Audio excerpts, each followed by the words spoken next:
Yo, what's up guys? Welcome back to the channel. So in today's video we're actually going to work on the $900 240SX. I'm actually going to just replace the window regulator. Something's wrong with it. It doesn't want to, like, I can hear the motor run, but it looks like the window regulator is not catching on to the motor. I don't know what's wrong, but it doesn't want to go up and down. You just hear the motor spin freely. So I ended up buying another window regulator, and we are replacing the passenger side. So it was raining here like 3 days ago, and a bunch of water got stuck, or a bunch of water went in on the passenger side because I can't really close the window all the way up. I mean, I can, but then it slides down because, again, the window regulator is not working properly.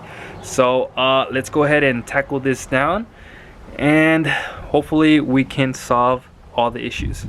My job's gonna be a lot easier since the panel is already off, but I'm gonna go ahead and push the button. This is the driver's side. I'm gonna go ahead and push this button. This is the passenger side. I'm gonna go ahead and push it down, and this is what happens. You hear that? And then if I want to go up, it's not gonna go anywhere.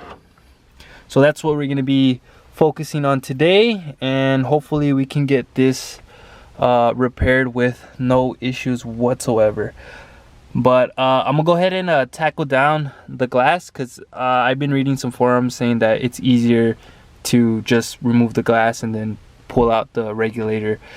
You can actually replace the regulator with the glass on, but I'd rather just take off the glass and remove the regulator. That way I can see if there's any like problems with the glass, if any of like the bearings or anything are broken and stuff like that. So let's go ahead and tackle this down. So after inspecting it before, like, I was taking it off, I noticed that it's been zip tied on the bottom. So that's probably why the window regulator isn't working properly. It's like they zip tied it. I don't know if they're missing a bolt or something, but I'm gonna go ahead and take it out and just compare both parts that I got. And hopefully this has an extra bolt, but we'll see what happens. But yeah, like I don't know, that zip tie is kind of sketchy, but I'm gonna go ahead and take it off, and then we'll put in the new window regulator. Removing the window regulator was pretty easy. There's two 12mm bolts on top and then two 12mm bolts on the bottom. Taking the window out is easy as well. There's four 10mm bolts, two on each side. So I have my old window regulator here and my new window regulator here, and then the window glass is just right there. All I have to do pretty much is remove the motor from the old window regulator to the new window regulator, and it's just pretty much plug and play. Before I bolt it inside, I'm actually gonna connect the motor to this window regulator, and then I'm just gonna test it just to see if it goes up and down, because you guys can see they actually like put zip ties on it. I don't know why, but I do have the panel as well to put everything back. The panel is right here. I don't know if you guys can see that. I have the panel. I do need a passenger side seat for this car. When I bought it, it didn't have a passenger seat because I guess he said something, someone got on the passenger side seat and they broke it, and that's why like he just kept the driver's side, because he said that the driver's side seatbelt where it straps into your waist, that was messed up. It was like it was malfunctioning and stuff. So he ended up taking the passenger side, put it onto the driver's side, and I have a working seatbelt. So I'm gonna go ahead and replace everything, and then we'll go ahead and test out the window regulator just to see if the motor, well, the motor is working. You guys heard it was spinning, but I want to see if it just slides up and down. If it does, then I can just slap everything back in and put everything back, and we should have a solid, you know what I'm saying, a window that closes, bro. So let's get it. I got the motor out, but unfortunately I actually had to drill one of the screws out because it was like, it's super old and it was like super tight, and I actually had like a impact gun to actually take off the screw. They needed like a screwdriver type, and I ended up stripping it. So I was like, oh well. So I ended up grinding it off, and right now I'm just checking to see if the motor works. And this is the passenger side window regulator, or the power button. So if I go up, it goes up, go down, go up again, and if I go down and up. so it's in working condition. So that's really good. The aftermath right here, this is the old window regulator. This is where I had to grind out that last screw. They were held on with these screws, and I actually had the drill bit for it, but when I went to like spin it, it just stripped the screw. So I kind of want to replace them with bolts. It'll make it a lot easier if I do have to replace it in the future. This is the new one, so right now I'm just gonna put everything back. I think I do have some bolts laying around that fit this thread pitch, so I'm just gonna test it with this window regulator motor and see if the screws go in, and if they do, then we're pretty much solid. Just gotta go ahead and put the glass, bolt them down with the 10mm bolts, and then just put the window regulator with the 12mm bolts, and we're pretty much done. Went ahead and put everything back. I even washed my hands too, because like it's full of like that nasty grease, like this stuff right here. But we'll grab the keys and we're gonna put it on the on position. That way I can show you guys that it's working. On position. Go ahead and grab the switch. It's supposed to be like this, so I'm gonna go down. There you go, playboys. It goes all the way down too. I'm gonna go back up. And right now it's just adjusting the fitment, and I think I got it pretty good. Like it's somewhat even. It's because I marked them down with like a Sharpie, but there you go. See, nice edge right here too. So that's it, bro.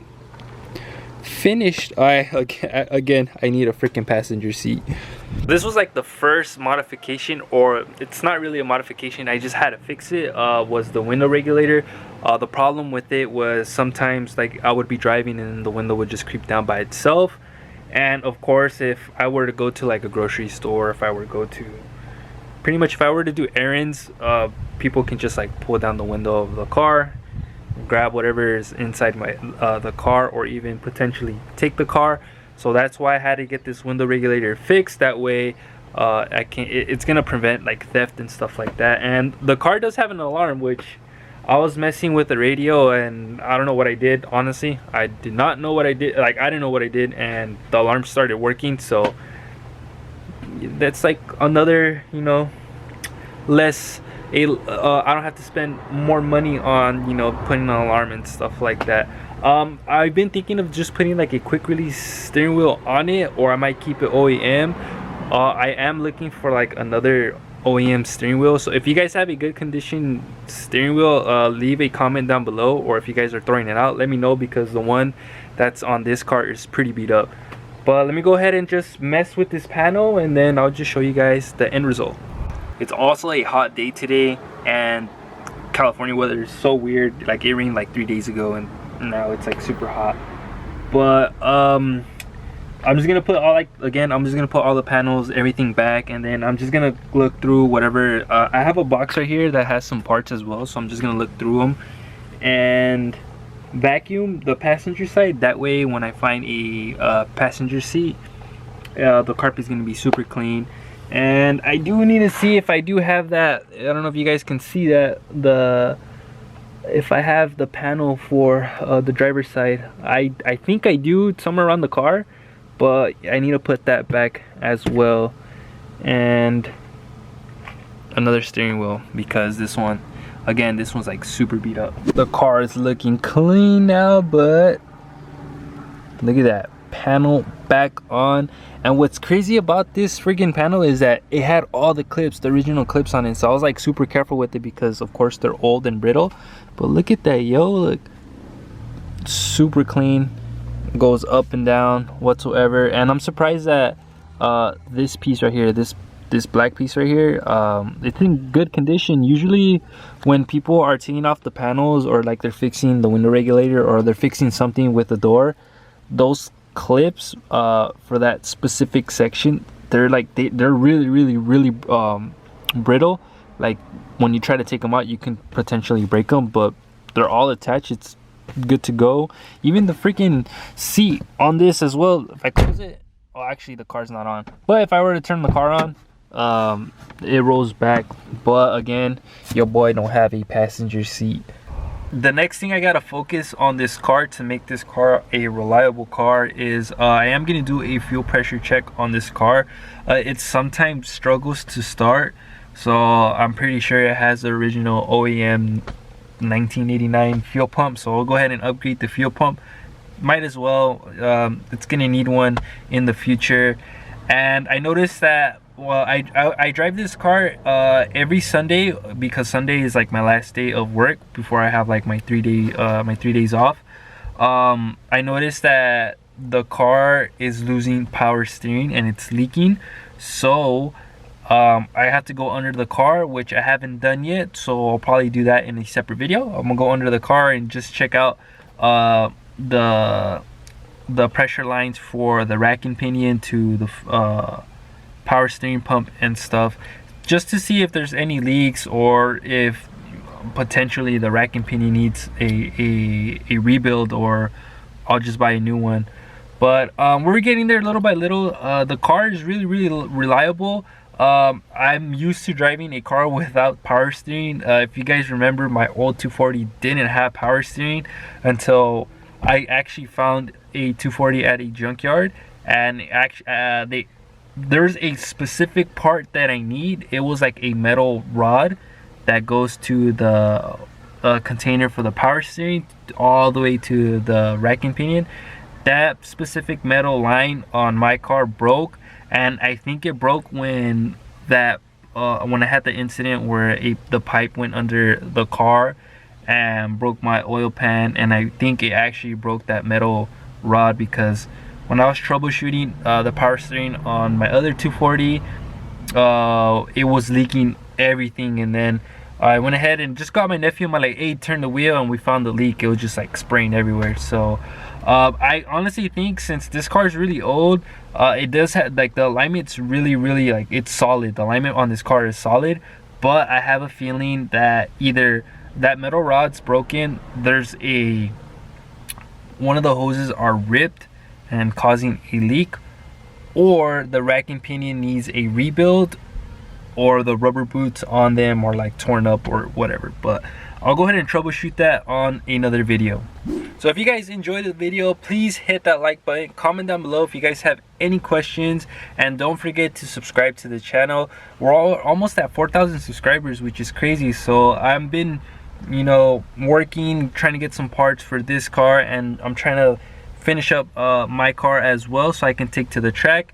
And I already have my drift helmet. I'm looking for drift spares right now on Facebook Marketplace, just looking for some cheap drift spares. I'm actually gonna buy some new wheels, so just stay tuned for that, because I am gonna go 5-lug soon. So yeah, so we're gonna be working on my other car as well, that way I can get some seat time. And then this car here is just gonna be my daily car. I'm just gonna daily this one while I build the other one, because I really want to go to the track this year. I've been having delays, but my goal for this year is to hit the track and have more content for you guys. So that's my main goal. My objective is getting some seat time, practicing, and getting better at it, and then that way I can feel the car, what other stuff I need for it to get better drifting, and, you know, picking my lines and stuff like that. But it's coming, guys. I promise you guys. Like, I've been saying it, but I promise you guys, that's my main goal. I want to hit the track, and since we're still in quarantine, I have a lot of time to work on the car. Hopefully you guys enjoyed the video, and like always, I'll see you guys on the next one. Later, guys.